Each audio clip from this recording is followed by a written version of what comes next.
Hi, Greg. My name is Jeffery McConnell. I was born and raised in Northeast Ohio. My folks moved us out to California when we were young. Worked my way up and bought my dream farm in Grand Terrace, California, which was quite a step from Chardon, Ohio. And the bureaucracy in California just turned crazy, and I had to leave the state like almost 500,000 other people have left. Decided to come to Missouri here where it's beautiful, just kind of like where I grew up. And so I stopped growing vegetables because I'm getting old too. I'm actually 2 years older than Greg. And so I've been studying regenerative agriculture. I got a 3-year bachelor's degree in regenerative agriculture at the University of YouTube. I thought you might like that. There you go. And so I'm down in Elkland now, Elkland, Missouri, just south of Buffalo. And I got some sheep here that's going to help me find all the rocks that are hiding so my bush hog doesn't break again. You bought a farm. I bought 150 acres in Elkland. Yeah. Well, you sell a house in California, a farm in California, and you make it's worth a lot. Yes. And behind you, I've got some Idaho pasture pigs in my truck that I bought. You just picked those up I just today. picked those up last night from Walt's farm. And what do you got behind you there? You just loaded. With 6 ewes, 2 rams, and a wither. A wither. And Roy Libert's going to deliver them for me. And 2 dogs. Yeah, 2 guardian dogs. 2 guardian dogs. So we're all fenced off and ready to go, and look to expand as we go. One day we'll get some South Pole if Greg has some left. Yep.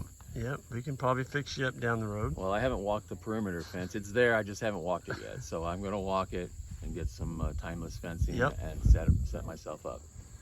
Well, you've come a long ways in a short period of time. 1,600 miles from Grand Terrace, California. And you moved a lot of your stuff out here. Three trips and a 40-foot shipping container. Yeah. Moving a farm is not an easy trip. Not an easy trip. So you're just starting in on the ranching regenerative agriculture step. Yeah. What would be your advice to young people or anybody taking the step that you took? Get your bachelor's degree from the University of YouTube to start and study well, especially Greg Judy and people like them. There's a lot of homesteaders and regenerative agriculture people just in Missouri here, and I've been following a lot of them. Yep. So start there for sure, and make sure because nothing's cheap. Nothing's cheap anymore. Right. So I bought the land because I had the money, but if you can lease the land or if you have family with land, just get in there and start doing it. Yeah.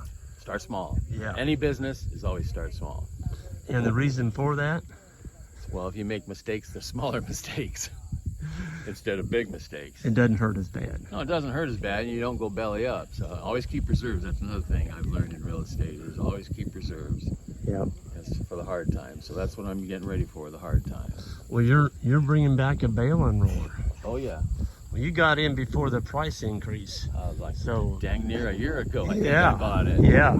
So we've been holding it. I told you I'd hold one for you. Yeah, I appreciate it. But yeah, you're going to be set up well. You got the pigs, you got your guard dogs, you got your sheep, withers, rams, ewes, bale-in roller, and you got a nice farm. The pigs are Idaho Pasture pigs, so you can go online. That's a 12-year-old, 13-year-old breed, brand new. It's bred from Berkshire, Duroc, and Coonies, and they're very mild-mannered. So your kids can even ride them when they're 300 pounds. Mm-hmm. So, and they're pasture, 80% pasture, 20% other. Do you have, when you get your farm set up, are you looking to direct market or are you going to be selling farmers market? What's your plan on that? Oh, it's more of a bug out. I don't need to. I'm not trying to get a lot of animals. Like I said, I sold my real estate in California. Right. Came out here, and you can, for every one you sell there, you can buy 2 or more out here. Right. So we're set up, and so my goal was not to be for cash flow. The goal was just for homesteading. Yep. And survive. I brought my windmill with me. I brought a lot of stuff with me, so to be self-sustainable.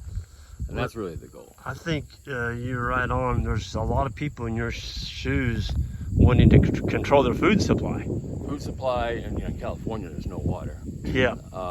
For those of you who follow the Grand Solar Minimum, we're going into the beginning of that. Historically, you can look that up too, and it's that's causing a lot of the weather changes and whatnot. And you've had some dry periods out here even. Oh yeah. So yeah, you need to make sure you got water on your land, water under your land, and water falling on your land. That was my 3 main goals when I came out here. Well, I can't overemphasize the importance of setting up someplace where it rains out of the sky. Oh yeah. Because if people are trying to irrigate, that's a tough deal. I was about 1,000 feet from the Santa Ana riverbed, which is mostly dry. The only thing in it is homeless encampments. Oh my goodness. I had one walk into my house and sat down in my kitchen, started eating my food about 6-8 months ago. You're kidding me. You know, I walk out of the shower and there she is sitting there eating food. I'm like, what are you doing? Hey, you're wearing my clothes. Well, it was crazy. So I have to lock my gate every night, every day. It's just too insane. Yeah. Too insane. So get out of California and move to Missouri. No, move where it's green. That's it. That's it. I can't overemphasize the importance of, having green. People say, where would you want to set up a farm at? I said, somewhere where it rains. Yeah. And the other thing is a cool season grass growth, which is around here would be a fescue. Fescue. It's going to allow, It's going to allow you to grow stuff for your animals all winter long. And if you don't have to feed hay because you got fescue going on, that's a big plus. Oh, sure. So, one of my neighbors that sold me the property, he bales hay too. So I got a good connection next door. Yeah. Well, what do you really enjoy about this whole journey? Well, I've always been outdoors my whole life. You got to remember, in a small township in northeast Ohio, Chardon, it's green just like this. The only difference is there's 4 feet of snow out there, more like 4 inches out here. Well, where I'm at, right down south. Yeah. So it's just green. I like being outdoors. I've always been outdoors. I started my first paper route in 4th grade and just loved being outdoors. Yeah. Except for the 4 feet of snow, of course. Well, once you get your animals and you start rotating and being out on the land with them, you're going to enjoy that part. Oh yeah, tremendously. I already do. I love being outdoors. That's how I ended up having to wear my dad's hat. Yeah. Because I had a little problem on my nose. Too much sun. Too much sun from being outdoors, paper routes, backpacking in the Sierras with the Boy Scouts back in SoCal. Just when you get higher elevations, it's a lot bad. Really worse for you. It's more intense, isn't it? Yeah. It's thinner air and all that stuff. Yeah. And I look out here and it's like, I can't see the air that I breathe anymore since I left California. So I love the clouds too. I missed that from Ohio. Yeah. So it's just a nice breeze, good weather. If it's too hot, we'll stand in the shade and enjoy the breeze. Yeah. So you got it. Well, it sounds to me like you prepared well. I know you got a hold of me like a year in advance for these baling rollers. Yeah. Paid for it. It's like, Greg, I'm going to be there, but I don't know the exact date yet. Would you reserve it? And I'm like, absolutely. Oh yeah. And so you've been a good guy to work with, and we appreciate you coming up here. Not a problem. Getting your start in our sheep, and I think you're going to do well with them. Good meeting y'all. All right, and your name again? Jeffrey McConnell. Jeffrey McConnell. Old McConnell's Farm. Oh, there you go. Old McConnell's Farm. That's Grand Terrace, but it'll be in Missouri now. And so if somebody wants to get in touch with you, they can Google that? Well, somebody else has this, so I haven't set it up yet. No, you won't find it yet, but eventually, yeah. Yeah. All right. Well, thank you, sir. And we'll see everybody down the road, and hit that subscribe button on the way out. Thank you all. Later.